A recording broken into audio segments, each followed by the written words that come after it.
Always stick to what makes you weird, odd, strange, different. That's your source of power, which is similar to occupy your niche.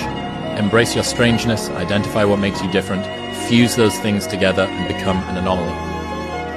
99% of people in the world are convinced that they're incapable of achieving great things, so they aim for the mediocre. The level of competition is thus fiercest for realistic goals, paradoxically making them the most time and energy consuming. If you are insecure, guess what? The rest of the world is too. Do not overestimate the competition and underestimate yourself. You are better than you think. Give a man a purpose and the ability to achieve it, and he will crawl over broken glass with a smile.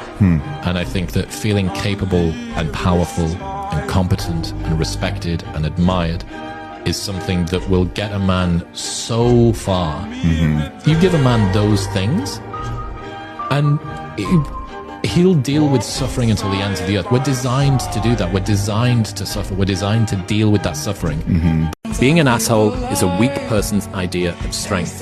Complaining is their connection. Never let yourself be held back by other people's fears. People criticize what they're afraid to do themselves because bold action reminds them of their own inaction. If you're afraid to be criticized, why do you care about the opinions of those who are too timid to do it themselves? If you are the criticizer, does tearing someone who has the courage you lack make you feel better? You really can solve a lot of male problems by getting in shape and making money. You still have problems, they're just smaller and you have more resources to handle them. The world is there for the taking, for anyone who can learn from their mistakes, do what they say they were going to do, and stick with it, even if it's not sexy. What used to make a man acceptable now makes you extraordinary. The bar for winning has never been so low. Stop taking things so seriously. No one is getting out of this game alive, literally.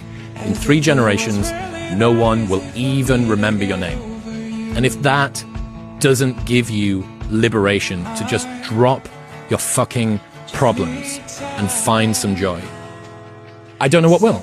Life is inherently ridiculous and guaranteed to end sooner or later, so you might as well enjoy the ride.